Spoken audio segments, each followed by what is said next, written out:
information. This is our annual series, and the sessions which is happened previously related to this lithium-ion battery pack. So an email has been sent to you, and there is a link is there in the email where you can view the previous sessions also. So the recordings are available, and you can go through the recordings. All of previous of our discussions, you must have now concluded that lithium-ion battery pack market is thriving like any.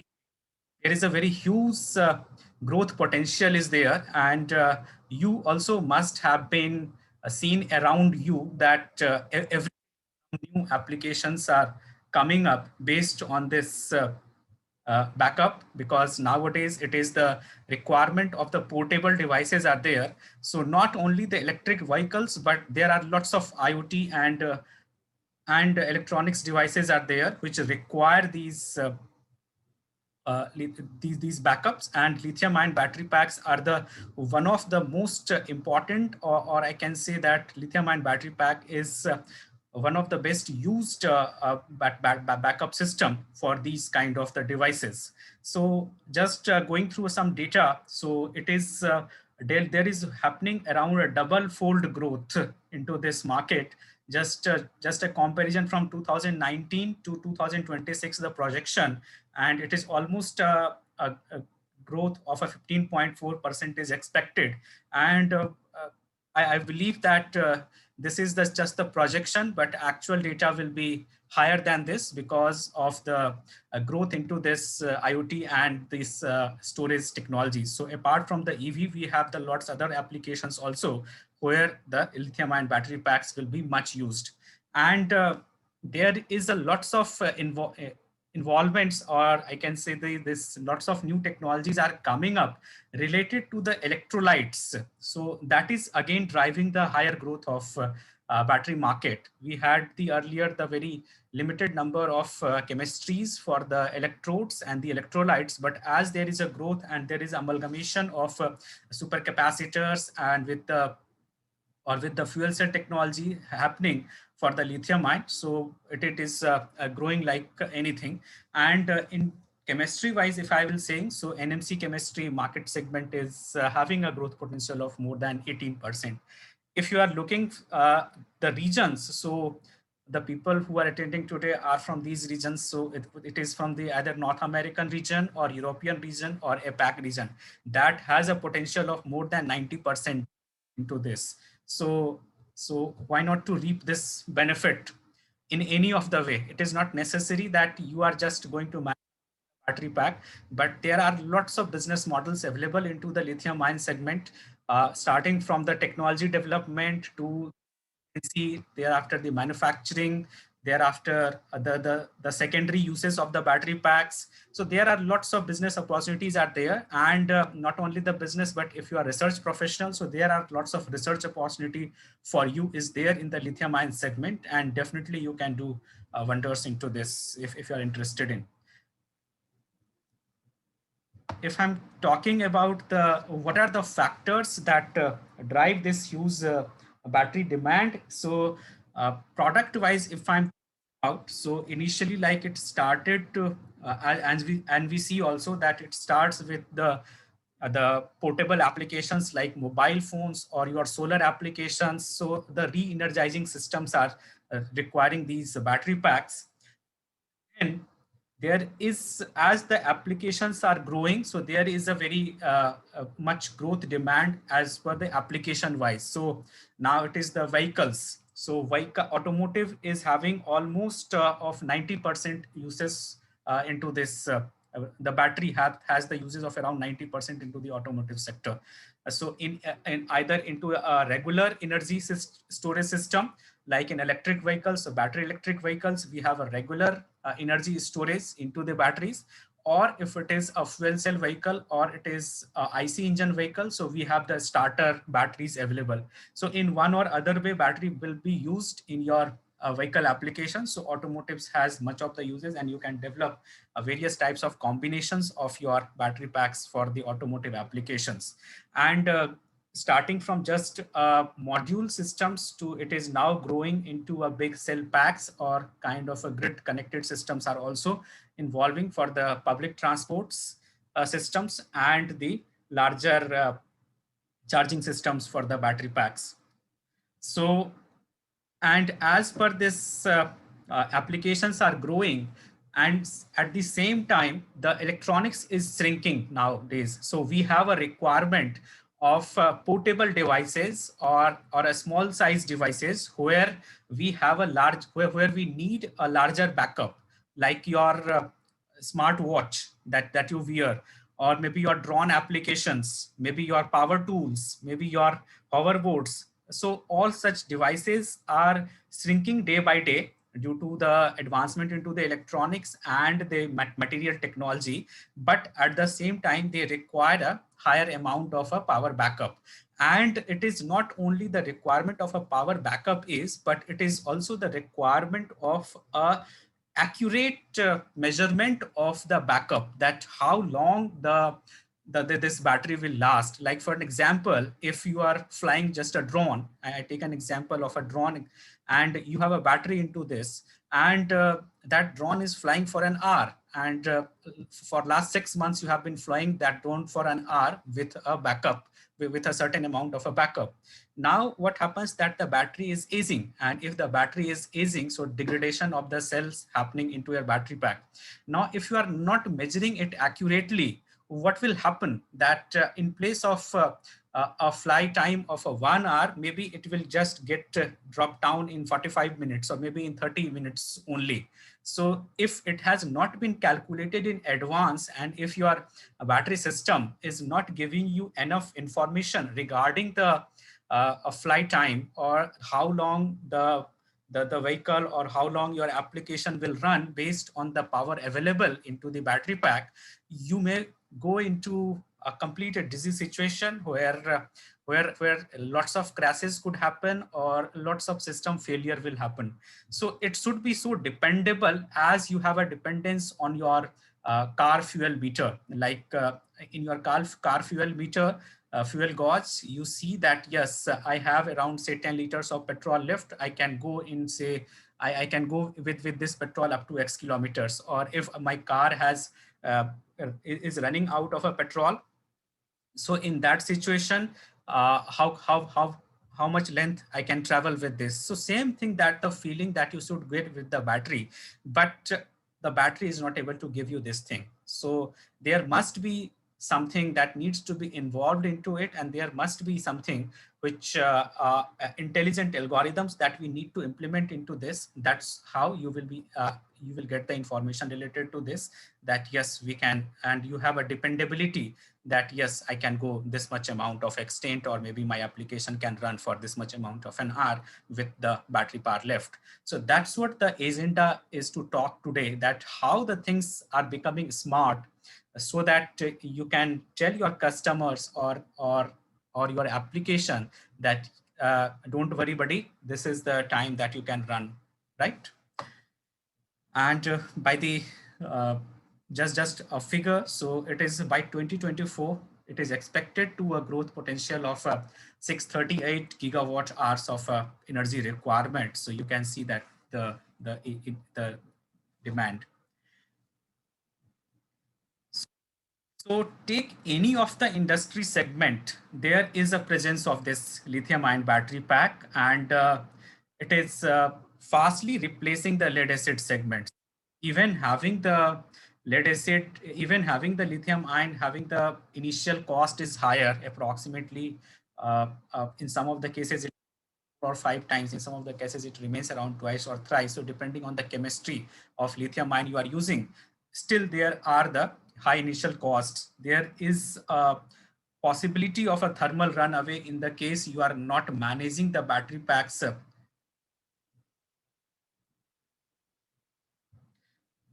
not managing the battery packs in a proper manner. So all the things are there, and that's why you have the BMS mechanisms or the battery thermal management system mechanism. So all the things are there. But what the benefit? So contrary to these small hiccups, we have a lots of benefit into this lithium ion batteries. First, that it is a portable. So take any of the application, you will get the portability and the size will be very small. So in any kind of application, it can get fit. Second, there is a no chances of the leakage.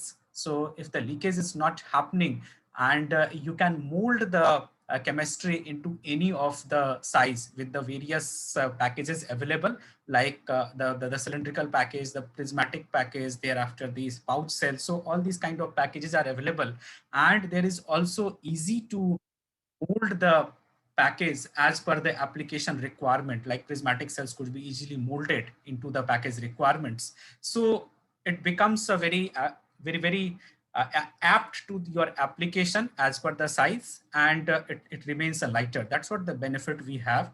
Power and energy that we get in a very high manner, and you get a longer backup, and the cycle life is immensely high in case of the lithium ion battery pack. So that's what the kind of benefits we have, and that's how it is seriously replacing all the traditional battery systems.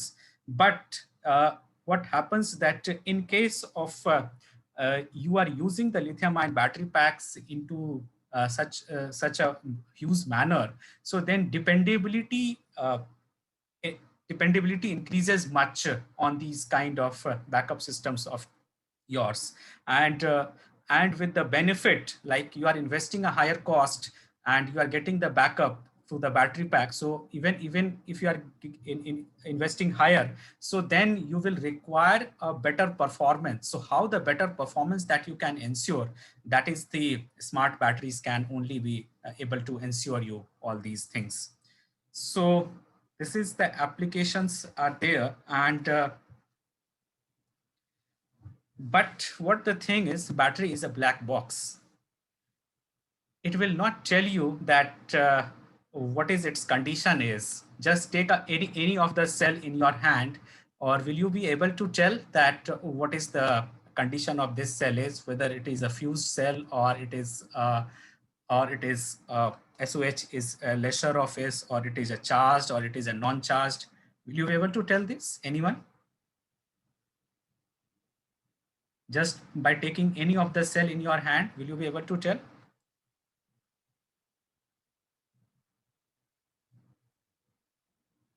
Let's answer it. No.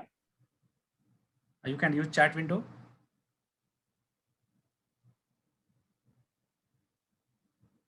No. Okay. Okay, I increase little much. I give you the option to charge it, maybe some 2-3 cycles of charging and discharging. I ask you to apply, and then what the information that you can able to extract from it. If I give you the opportunity, if I make you available the charger, discharging circuits and all, and you are given the opportunity to charge and discharge for few cycles the cell, what are the different characteristics that you will be able to tell me about the cell, and what are the things that you can predict to me? Okay, good. So cell capacity you will be able to tell me, right?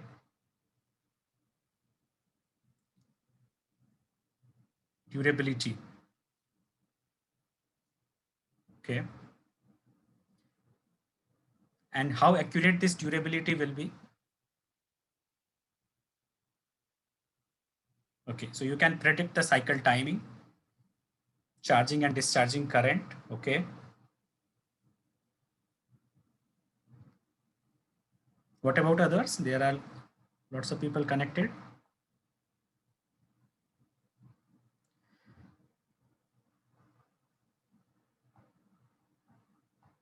Efficiency. Okay.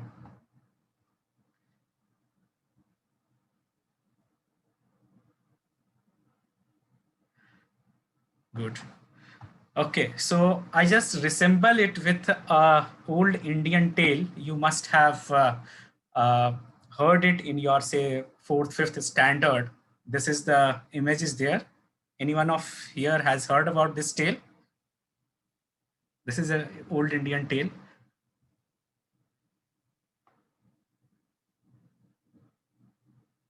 I resemble this battery segment like this only. So just in a 2 minutes, I just let you know, and you will also resemble it. So uh, it was a tale of a village where there were six exceptionally challenged blind people were there, and they used to live over there and discuss lots of things because they don't have the eyes from by birth. So they used to feel the things by the talk people used to make. And there are lots of talks that used to happen. And there was a one big talk that was happening related to an elephant. And all of them are just talking that it is a huge animal. It is used for say such and such kind of applications for like for eroding of forests, or like for making the bridges, or for construction of roads. So all these things. So with this, they have been thinking that yeah, it is a big animal, or it might be a large segment of a cows, or it must be a machine. So there are the different things are there in a mind. So one day they decided to go to King's Palace, that how this elephant looks like. So they can't see it, but yes, they are able to feel it. So they went over there and to feel the elephant. And they have heard also that the king used to drive this elephant. So he was also thinking that this elephant must be a kind of a magical thing, or it must be a kind enough so that the king is able to drive it. King is able to ride the elephant. So he must be a kind enough mammal, or it must be a magical thing so that the king is riding it. So they went over there, and the gardener in the king's palace made him to feel the elephant. And if these six people have felt the elephant from the different parts. So some of who has felt it from the front side. So to him it seems like a snake because of its trunk, or the person who has just felt its large pointed teeth. So to him like a spear. And the person who just felt the ear of the elephant, so it was a very big, so he thought it like a carpet or a fan to on which he can travel anywhere. And the person felt the body of the mammal, so to him it seemed a wall. So there are the multiple perspectives. So I just want to say you that it is elephant is a large truth, same way battery is a large truth, from the way, from the perspective that you want to see the uh, thing, that the information that you will gather out of it. So until and unless you don't have the complete information related to your battery pack or your cell, you will not be able to predict that how long it will last and what kind of behavior it will do. If I just gather the capacity, so well, that capacity is capacity gathering is a good, but how long this capacity will last, and what are the things that affect this capacity will happen. Like if my internal resistance is increasing, and you are just measuring the capacity, and your internal resistance increasing throughout the time, so that capacity, through the capacity measurement, you will be only be sure for running for some amount of a time. You will not be able to predict the life of the battery pack. If you are just measuring the cycle lives, but you are not managing about the temperatures or the effect of the SOH, so then what will happen, that the cell will degrade, and you have your cycle life remains just a theoretical value.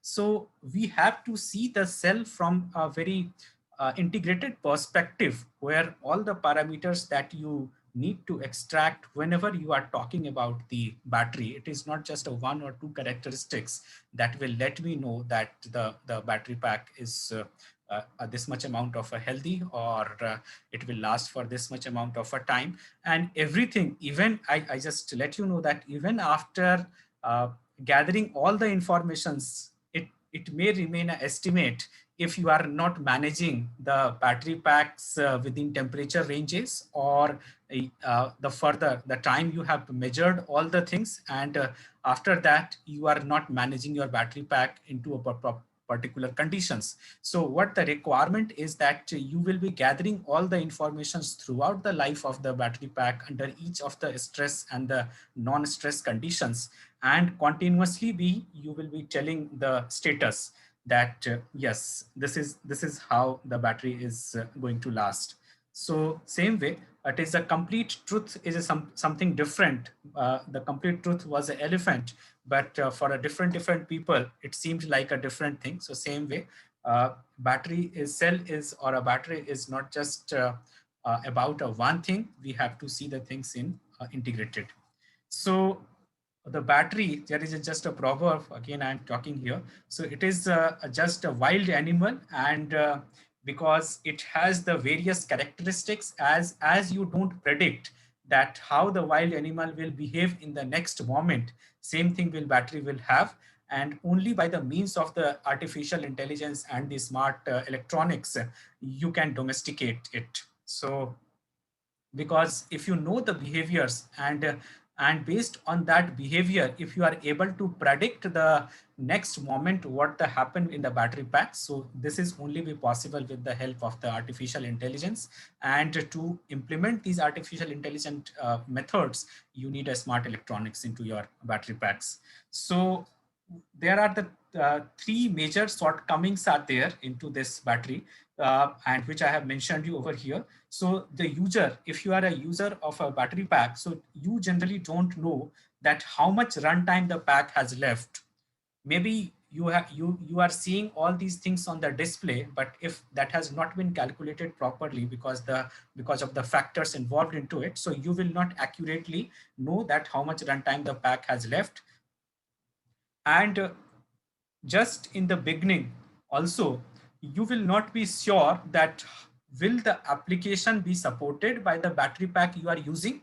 So the power requirement of your application will be supported by the battery pack or not. So that's what another thing is, because if the surge kind of scenario happens, so will your battery pack be able to solve this thing or not. And there is a third very big problem, that if the smart battery pack systems are not implemented, we have to manage the charger for each and every battery size and the chemistries, because each of the battery chemistry has a different potential. Like just for example, it is the LFP, the lithium iron phosphate batteries you are using, that has a lower potential compared to the NMC chemistries. So for them, the charger will be different. So for each and every chemistry, you have to manage a separate chargers. So that's why it also a bigger problem if you don't have a smart battery packs available. And because this battery packs is made up out of a cells, and cell is having an electrochemical model. So it is not just electricity, that is, though what happens that the chemical reaction happens and the electricity is produced out of it. So there is the cell is always having the electrical energy along with the chemical energy. So it is measurement of both the things, and taking the consideration of the chemical energy and electrical energy both is very much important, because of your chemical energy, the chemical compounds works based on the heat of combustion mechanism on, and your electrical energy will be based on the Coulomb methods. So if you are implementing the charging and discharging systems, so you have to consider both of the things, and only then this smartness could be made available. Otherwise, the general mechanism happens that we only consider about the electrical energy from the cells, and we overlook the chemical energy stored into. So even if the cell is having the capacity, we are not able to use it properly, and the battery gets replaced before time. So that's what the another problem that we have in case of a normal battery packs. And the general method we use for the battery to be whether the battery is charged or not. So SOC measurements that we do. And in many of applications that you will see that just the voltage is used for the SOC. So just voltage pointers are taken, and the SOC is measured based on this. The charge level is measured based on this. But what happens that if it is an electric vehicle application where you have a sudden accelerations and decelerations into your drive line, and that drive line accelerations will consume higher amount of a current during the driving, and the battery will be stressed out and your voltage drops down. So you will be seeing well, SOC levels. Maybe once you are accelerating your vehicle, your battery gets stressed and the SOC level comes to 40% of it. And suddenly you decelerate, so that may increase to 45 or 50%. So that's quite confusing numbers that will be coming on your dashboard. So that's what another thing is. So while SOC measurement, you always avoid only the voltage. You have to take considerations of the coulombs and the currents also. And temperature is a very big playing role in the batteries. So as the temperature is increasing, so the potential also increases. And if because of the mobility of the ions, and if it is a cold environment is there, so ions don't remain that much mobile and is at a lower stage. So that's what also a variability that we feel in case of. The second thing that comes related to the fuel gauge. So as I have talked about the car fuel gauge, so what happens that if it is your car fuel gauge and you just see your car fuel meter, and based on the readings from your car fuel meter, you remain sure that yes, you can travel say X kilometers based on the fuel available, because the fuel is a physical quantity. It is available in a liquid format into your car tank, and by the means of the measurement, the mechanical measurement, the issue is able to tell you that this much amount of fuel is left, and it can easily predict the movability of the vehicle up to a particular distance. Can the similar thing be possible in the case of the batteries, the vehicle batteries? Can we exactly compare the car fuel gauge with our electric vehicle batteries fuel gauge system? Any answers? No. What is the opinion of others?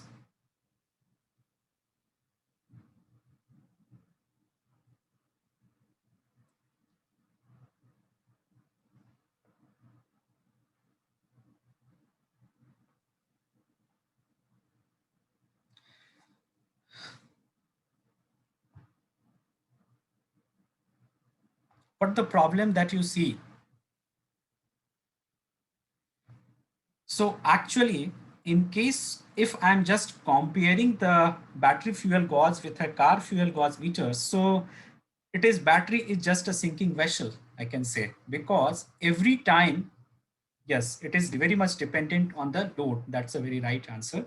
So I that one load, and second that every time you charge your battery, there is a slight degradation into your cell is happening. Every charge and discharge cycle is making a degradation into your cell, and this degradation is actually be affecting the health of your battery pack. So maybe yesterday your battery pack was 99% in a good health. Today it might be 98.9% or 98.8%. So that's what the kind of thing is, because of the current draw, because of the C rates of the discharge or charge, and the temperature effects. It is a variable one.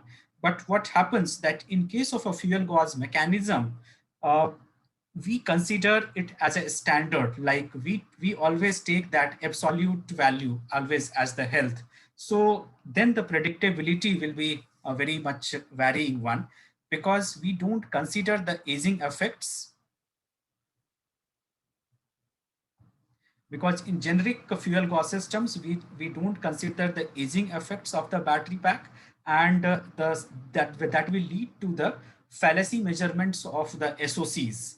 So like for an example, I have a 1 Ah of a battery pack, and I'm discharging this battery pack at a 1 ampere of rate. So today it is discharging it 1 hour of in just 1 hour, 1 ampere rate. In 1 hour it gets discharged. So this thing is true once the battery pack is new and in a polished stage. But if I have just increased the temperature, or if between the next discharge cycle, I have not managed the battery pack well and I have done a higher C rate of a charge or maybe the discharge, And after certain time of a usage, after say 6 months or 8 months of a usage, for an example, abused state uses in an abused stage, maybe the capacity has reduced to just 50%, but your fuel gauge is still considering it for a 1 hour, for 1 hour of a capacity.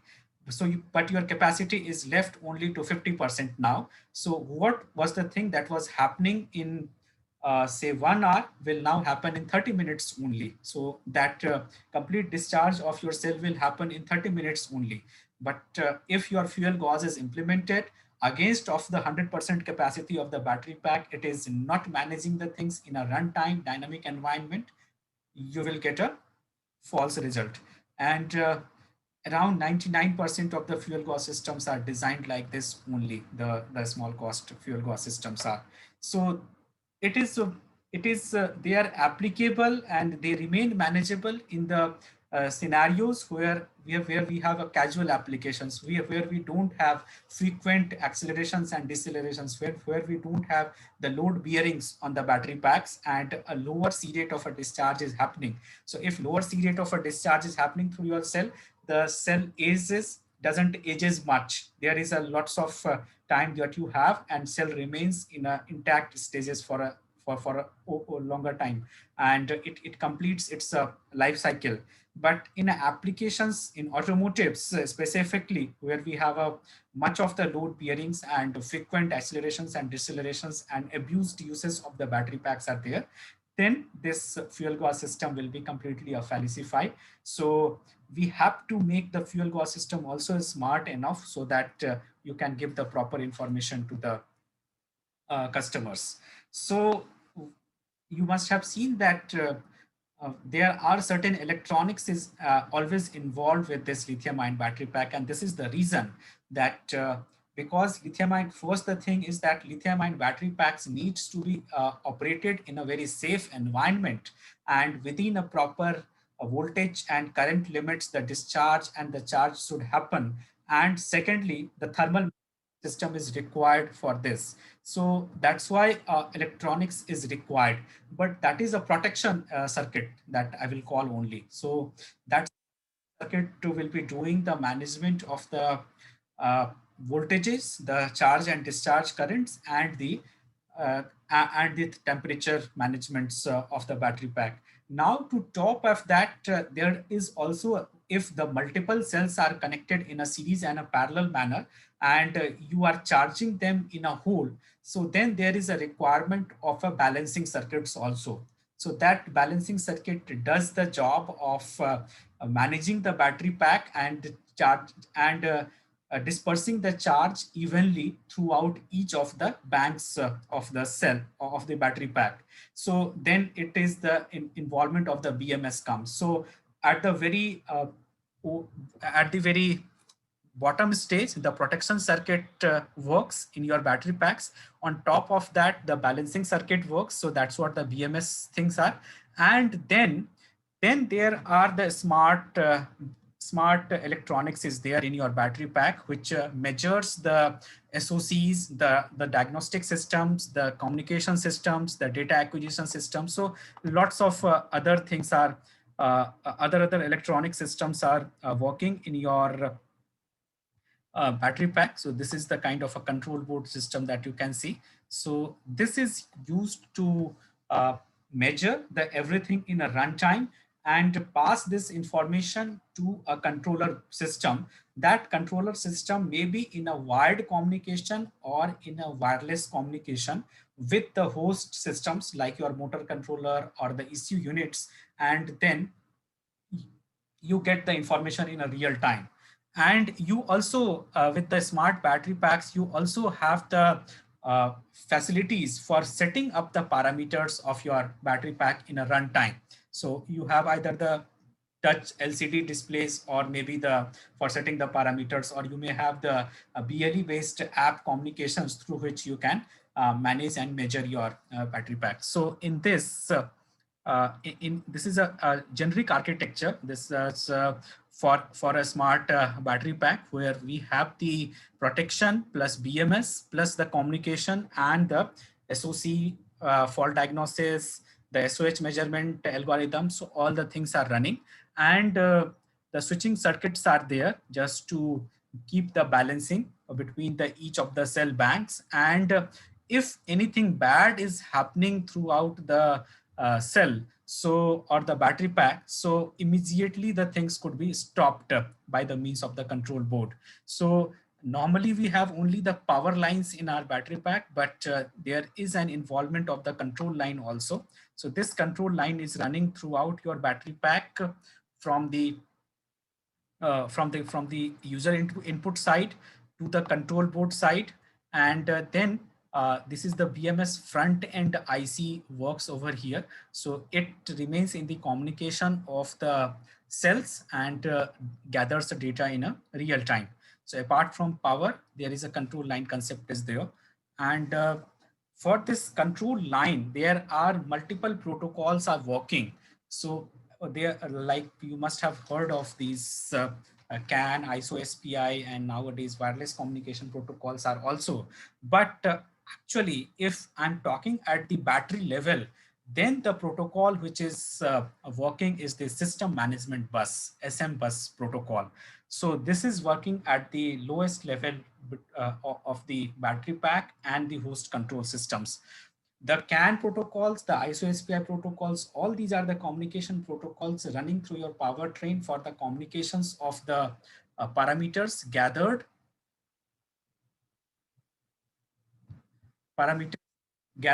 and then and if you are implementing this smart battery pack, so then this is the protocol called SM bus protocol that is majorly being all the battery applications. And you must have this serial two-wire serial protocol, the I2C protocol. So this is based on I2C protocol. This SM bus protocol was uh, designed by Dallas Semiconductors and in association with Duracell.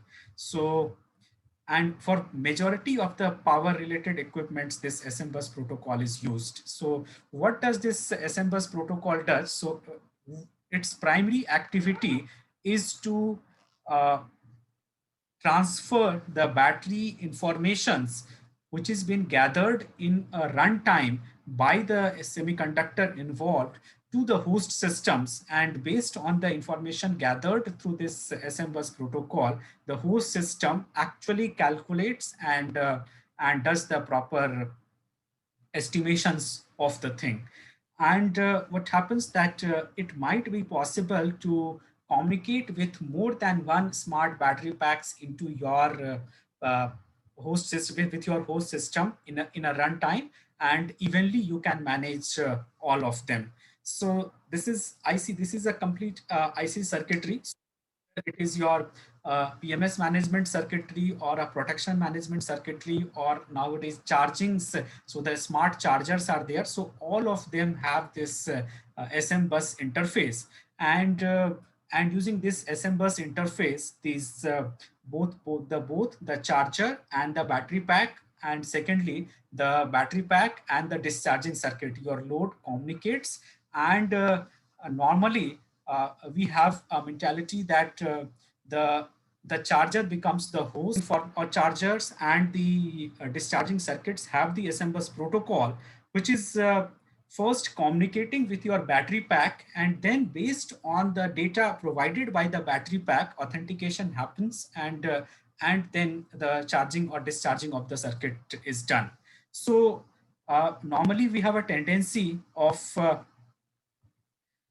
designing the systems based on the chargers. Like you design a charger for a particular chemistry, and once the battery gets into a discharging stage, then you connect the charger, and the charging happens. Whether the battery is in a mood of getting charged or not, that is not a consideration. Generally what happens that once you connect the charger, the charging starts happening. If the battery is a 90% in a charged stage, still if you have connected the charger, the battery will start taking the charge, and it will reach to 100%. But in case of the SM bus communication, the smartness that we have provided with this, that it is on the mood of the battery pack, and it is on the requirement of the battery pack will be that whether it will take the charge or not, that is dependent on the battery pack. Same way, normally what happens that if it is just a power line communication that you are doing with your powertrains from your battery pack. So once you have initialized your powertrain and the battery is having the charge, the battery has to give the power so that the powertrain can start. But if it is a smart battery pack, if the battery has detected itself that no, I'm not in a good stage to deliver the power, even if I have the sufficient power, but I'm not in a good stage to deliver the power, maybe after some time of a run, the battery pack can go into a bad stage. Maybe my internal resistance is increasing rapidly. Maybe my internal temperature is increasing rapidly. So even if I am having the power, but if I deliver the power, it might cause damage to the battery pack. So then through the SMBus communication, the battery pack can communicate to the powertrain that battery is not in a good state and we need a diagnosis of it. So from this thing gives from battery from charger centric or from powertrain centric loads, from a power centric designs to battery centric designs, it is coming up. So here in the is the battery, and based on the conditions of the battery, the charging and discharging process will happen. So that's what the best thing that we get with the help of this SM is. And based on this, if you are implementing any fuel gauge systems or the monitoring systems, that would be much more accurate, because it is because this SM bus is inherited thing in the electronics that you are implementing with your battery pack. So it is not consuming any excess amount of a current. So your battery is not getting depleted by this protocol. Secondly, there is a no much overhead is there in this protocol. Like if anyone of you have implemented the CAN or SPI protocols, there are lots of overheads are there, and you need to implement transceivers for each and every communication, transceivers and SPI communication protocol. So everything that you need to implement, that is a lot of overhead on the design. But this SMBus is working in such a good manner with the circuitries that no such overhead occurs.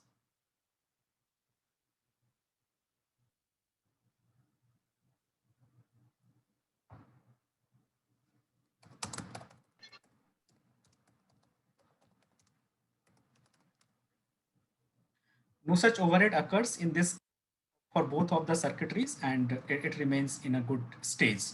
It can also be safe from the EMI and the EMC interfaces. So so the concern that remains in case of the automotive applications, that the EMI interface, EMC interfaces and the RF interfaces, so it can overcome it, because these chipsets which you are using for the charging and dischargings or for BMS, all of them are the ASIL-D compliant. So that's why they have this working. And the wires and everything that has been used, so trackings are completely sleeved, so it has the complete safety. So there are two kinds of information that is being passed through this SMBus. One is the permanent information that is kept for the battery packs. So it is the type of your battery, the model number, the manufacturer, the characteristics, the rates, all the things are the kind of permanent information that is being kept. And then there are the dynamic informations that has been gathered by the electronics. So the SOC levels, the DOD, the health, and the charging rate, discharging rate, all these are the dynamic parameters. So whenever any of the charging or discharging circuit connects with your battery pack, so first it is authenticated that whether that circuitry which is got connected is there for your battery pack or not.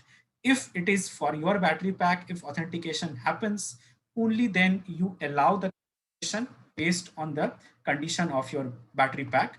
And this leads to a proper managed use of your battery pack and give you a safe charging or discharging. So this is a two-wire architecture. This is a two-wire architecture, and It is completely working based on the I2C protocol. So it is just an enhancement of the I2C protocols. If any one of you is from the electronics background, you must have worked on the I2C protocols, because that is the very basic one, serial communication protocol. So it is implemented based on that. Same way we have the data and the clock lines working, and there is a particular algorithm that is being followed for the SM bus architecture. So the philosophy behind this SM bus architecture is that to remove the charge control from the charger and assign it to the battery, as I have talked to you. In this case, your battery becomes the master and the charger becomes your slave, which will work based on your command of the battery. And the temporary data, for the permanent data that is passed from the battery pack cells, and secondly, once everything goes good, then the temporary data that is being passed between the charging and the discharging circuit. The chargers are also of a three levels that is designed. The layer 1 chargers are generic chargers that you use, which has only the two power lines, and in those two power lines, once it will be connected with the battery pack, it will start charging the battery pack if it demands the power. The layer 2 chargers have the preconditioning charge system. So based on the temperature conditions, first it will measure the temperatures for the battery pack by the consumption of the current, and if there is a proper conditioning is there, only then it will start the charging at a higher C rate, at the designated C rates. But once it is a SM bus implementation is there for the chargers and the battery pack, so then it is the level 3 chargers, those are used, which request the charging from the battery pack. So it requests for the charging, and if the charging is allowed by the battery pack, then it will be charging. So there is a proper algorithm that is being followed. So generally, just for one mention, I'm talking you that the algorithm that we follow for the SM bus architecture is like, if the battery pack is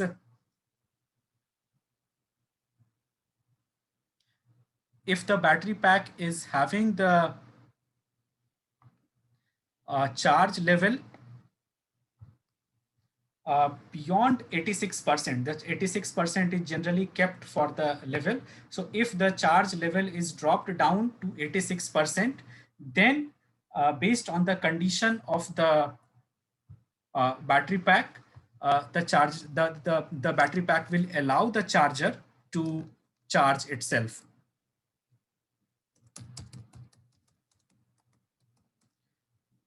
I hope everyone is having my voice. Yes, sir. Yeah, okay. There was one question. So this is the level 3 charger that works smartly, and you can find the algorithms related to it. Maybe we can support you some documents on this, that how the algorithms are implemented. And it also takes care of the chemical batteries and the chemical energy stored into it. So because here, based on this condition, you are working. So this is just a block diagram for you related to the smart battery chargers. So you can see over here that in case of a normal battery charger, we have the inputs, the power inputs from the wall cube, the AC maybe, or a DC. So maybe the DC that you are getting from. You have the charging circuitries, and in this charging circuitry, you have the MOSFETs for the PWM operations for controlling the voltage and the current. And in normal conditions, you have only the positive and negative battery points. So this is this is for a level 1 charger.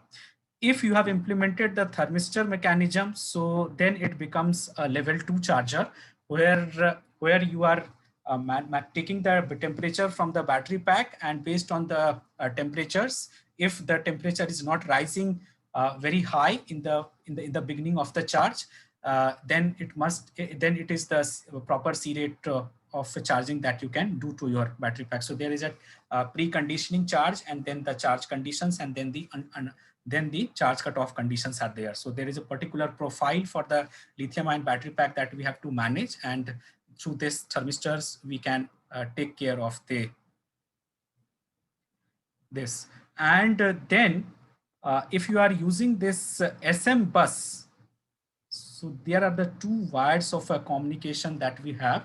And in this SM bus communication, you are having the data and clock lines, and like the charge, once you have connected the charger, and charger is requesting to for the charge to be delivered to the battery pack. And if the battery pack is under in no mood of a charging, maybe the SOC is higher than 86%, then there will be no acknowledgement will be provided from the battery pack side. So it will it will pass the it will not pass any information, so no acknowledgement will come, and in this case the charger will not deliver the charge.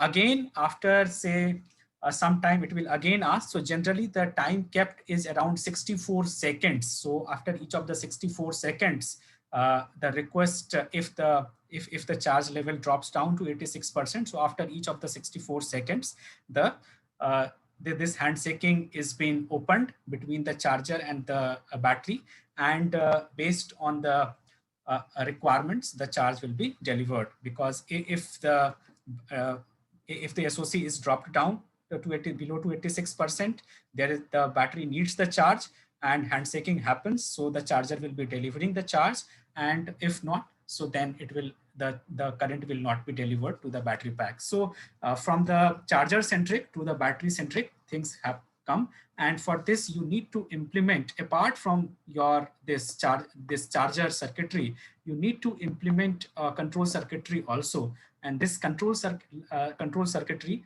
has the methods to display all the kind of algorithms and the things for the user defined displays, like the SOC levels or the how long your battery pack will run. So all such informations that you can display from here. Nowadays, like the you are using like linear charging ICs, like from analog devices, or maybe from ST, or maybe from this there are TI semiconductors also having the charging circuitry. So they have the SM bus interface into it. So just without microcontroller also, you can do this SM bus communication with your battery pack. But in that case, only it will be controlling the charge algorithms. You will not be able to display the things to user. So if you have to include the display of the things also, and maybe the communication also to your powertrain and to any of your host applications, then you need to involve the microcontroller. Otherwise, only the charging circuitry will work for you. So this is a one smartness that you can provide to your battery packs, and this is a resident smartness is there. Similar kind of thing could be provided based on the CAN communications, but it will not be a resident one. It is an extra overhead that we create to the battery packs. Second is the fuel gauge I had talked about. So in a fuel gauge, normally it is done for the 100% SOC health of the battery. But if you want to provide some smartness, so there is a one mechanism that I can talk to you that we can follow, that we need to implement the learning into the fuel gauge mechanism. So the SOC, once you are measuring the SOC for fuel gauge, so you need to implement a learning, and that learning is of the previous discharge time of the battery. So if you are measuring always that how much energy the battery has discharged or was able to deliver previously, so then based on this, you will be able to tell that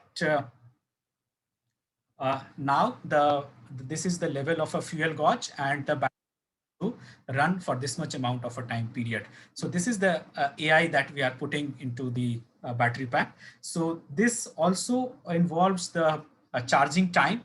If you are monitoring the charging time, also this can give you some kind of idea, because what happens that if your battery is fading fast, so that there will be a lesser charge time. So if your battery is having a lesser charge time, then also you can do some kind of a prediction related to the health of your battery pack.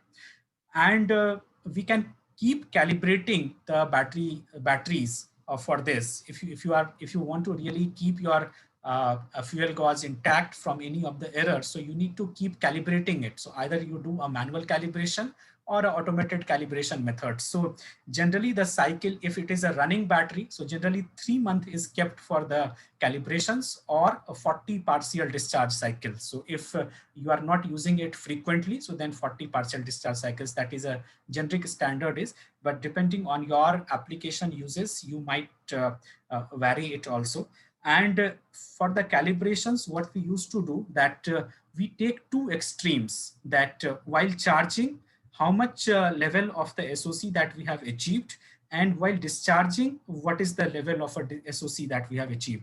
And if we are taking two extremes, and then we track the charge and discharge timing, so based on this, you will be able to do little intelligently the runtime of your battery pack on a normal conditions based on the particular load conditions, because you are learning, your electronics is learning throughout the cycles that under different loads, what is the voltage levels of your battery pack remains and how much the current is been dissipated under different load conditions. So using that learning stored, and you are implementing the for it, so then you will be able to calibrate your things properly. So this is another smartness that you can provide to your fuel gauge systems.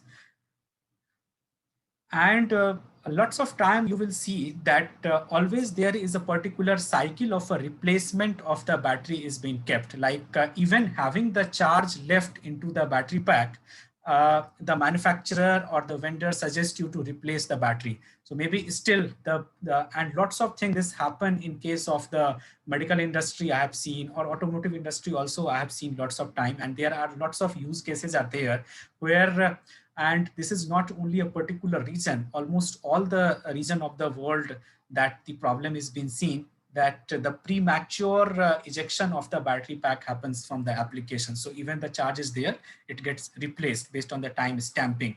But it should be based on the functionalities available in the battery pack. So FCC information we should take care of. So there are the battery parsers available. There are the ready-made instruments are also, or maybe you can design your own battery parsers also, which does a communication between your user application and the battery intrinsic data. And based on this, the SOF, it reveals the state of functions of your battery pack. And so this is a charge ring that is maintained. And this charge ring has the particular ranges and so it has a DOM. This DOM is passed with a pass, charge, check, or fail message. So this is from one of the user interface that I'm taking from one of the battery parser. And in this, in this charge ring, this is the empty. So this is the percentage where the battery is not passing your criteria. So all the criteria that it is passing, so that will becomes green for you, and rest it becomes empty. So if it is like 80% is there, so then based on the criteria available, you can tell that whether your battery is still to be able to use or not. So using these smart battery parameters, we can make this ring manageable, and this ring will tell you that the data that you are gathering from your battery pack is in a condition that you can use your battery still or not. So that's how you can save a lot from your battery. So this is the SOF data, the state of functions that is called, and it involves your health and the SOC parameters for your battery pack along with the internal resistances. So that's how you get the information related to the battery fading, and based on the values of the battery fading, you can decide about the changing of the BMS or the battery pack from the applications. Now there is one more thing that I want to talk today is about the wireless BMS. So you must have, and I have also discussed you that there is a BMS is required for all the these applications for the lithium-ion applications, and there are variety of BMSs are available. Nowadays, what mostly the BMS that you see is directly remain connected with the battery packs, and if it is a only one module I'm talking about, so only one BMS is used. But think of a scenarios of a four-wheeler applications or a larger storage applications where lots of battery pack are connected to one another. And if you have to get the information, so residently the SM bus is providing that information to the host controller. And from the host controller, there are the automotive communication protocols like CAN or SPI is working, and that is giving the information to your main applications for the health management or the monitoring of the batteries. So to accommodate the larger quantities of cells, you are offer dividing your batteries into packs, and then you are distributing it into the various spaces. But if it is automotive application, then you have to also consider about the EMI and EMC interfaces. And for this, you have either implementations of the isolated CAN or ISO SPIs. So isolated CAN is a little complex one, and it is costlier to implement. So there are the protocols now being supported as the ISO SPI. And how does this ISO SPI works? Maybe if you want a reading, so you can go to our Facebook page, and there is articles over there on the ISO SPI working. You can read through it. So lots of semiconductor companies are now implementing the ISO SPI. Analog Device is one of the leader into this. So compared to the CAN, it is the ISO SPI that is majorly been used. But all of these are the wired communications. And once it is a wired communication between the BMS is happening, so there is a lots of complexities that may remain. First, it is the arrangement of the modules into the spaces for your application, where like if I don't have available the space particularly, and I cannot run the wires for the communication, I will not be able to manage the multiple battery modules into my system. Second, if it is a mobile application like the vehicle, so there is the chances of the stress, the wires under stress, and they may get cut. So lots of problems are there. So to overcome this, there is a new thing that is being tested these days are the wireless BMS concept.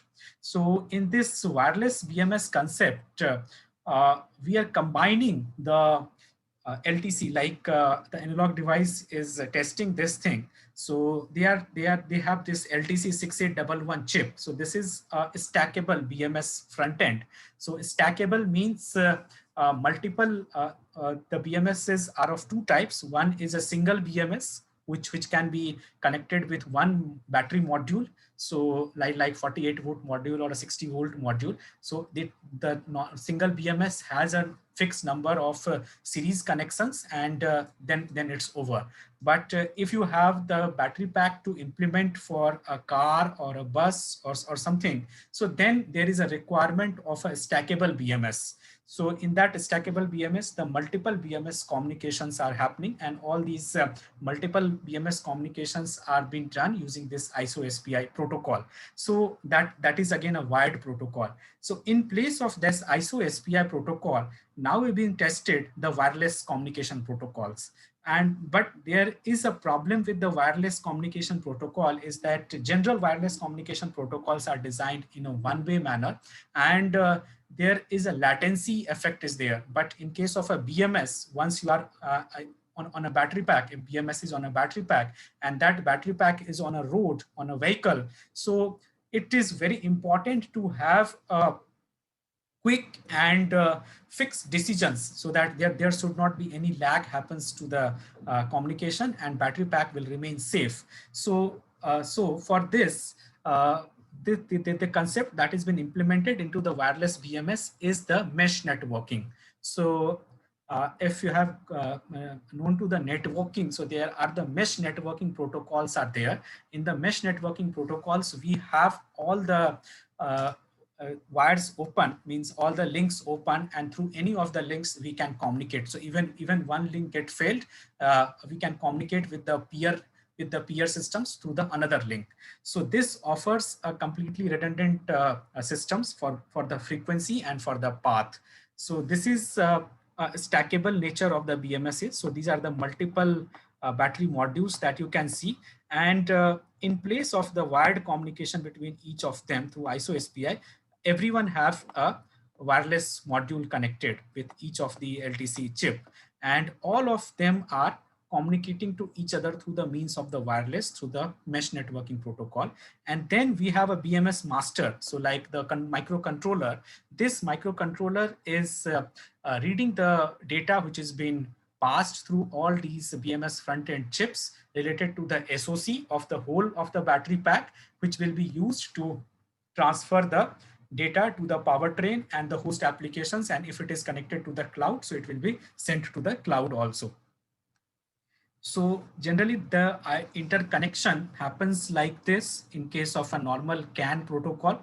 So you can see that from each of these are the different battery modules. So I'm showing it these are the BMSs. So each of the BMS is connected to one battery module, and there is a particular communication is happening between each of them. They are daisy chained. So this stacking of the BMS is done for the daisy chaining of the BMS, so that it could be used for the multiple battery packs in one application.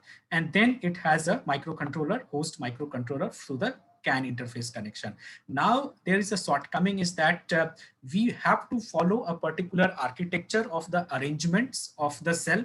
And secondly, we have to follow a particular placements also, so that we the wires properly for this communication. But if this is a wireless communication, like here, you can see all the BMSs are there, but there is a no direct wired communication. Is each one is having a wireless module, and everyone is connected through a mesh network. So like if I'm taking this, so it has the connection with this also, and this also, so peer networking, and this also.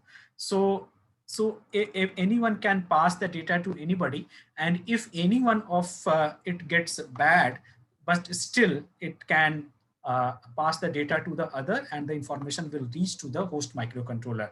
Now it will be the job of host microcontroller to detect that which one module has gone bad, and if the information is not coming, and the replacement of the module can happen. So this is a one advantage, is that you are not have to run the wires throughout, and your dependability on the wired communication also vanishes off, and the integrity and the accuracy of the system increases. So this is in a nascent testing stage. There are some vehicles which has been rolled from BMW. So BMW i3 is one series where this wireless BMS concept is implemented, and that is under testing now. And there is one more benefit that we can have available through this, that normally what happens in case of this CAN bus networking, the data directly comes to the host microcontroller. Now host microcontroller will have to analyze each of the battery modules, and then can give the information about each of the battery module. If I have to get the data separately from any of the from any of this module, separate data, if I want to gather, I will not be able to do it because of the wired communications. Daisy chaining is there. But if this is a wireless communication that we are following, so there might be possible to implement another battery sensor, and this battery sensor, and that may be communicating to maybe this and this module only, and it can give me the information about a particular modules. And if I'm implementing it for a particular complete battery pack, so that's what is also possible, because here I'm connecting it with a one module and the host microcontroller also. So the distributed communication is possible if you are following the wireless communication modules. So this is a very kind of thing that will be very nascent thing it is, but in getting in practice, and it will bring a revolution into the battery pack design actually. So because still we have to be sticked with certain kind of shapes and sizes for the battery pack, and a placement for the battery pack, and CAN is taking a lots of cost for the implementations. And if you are having this, so that's for first thing that the cost will reduce, and then we can arrange the battery packs anywhere into our application, and it can work a very rapid and best way. So that's what the thing is related to this battery smart battery things that you can implement, and you can think of implementing into your applications. that was the session today. In our next of my session, next masterclass series, so I will be talking about the wireless charging of the electric vehicles, which I have not discussed today, and then the public charging infrastructure systems. What are the policies and guidelines are there? You must have been hearing lots of things related to the implementation of the public charging systems, and public charging systems unavailability is a big hindrance to the electric vehicle implementation. So what are the truths behind this public charging system that I will be discussing to you. And then I will be talking a little on the authentications of the battery, because if it is a public charging infrastructure, then battery authentication is a thing that has to happen. And the public charging infra also leads to the implementation of the EV fleets. So lots of companies are involved nowadays in the EV fleet management, and there is a particular method that is taken care of for the implementations and the management of the EV battery fleet. So that's what also I will keep a talk in my next of my masterclass series. So thank you for stay connected today. Hope you had liked the session.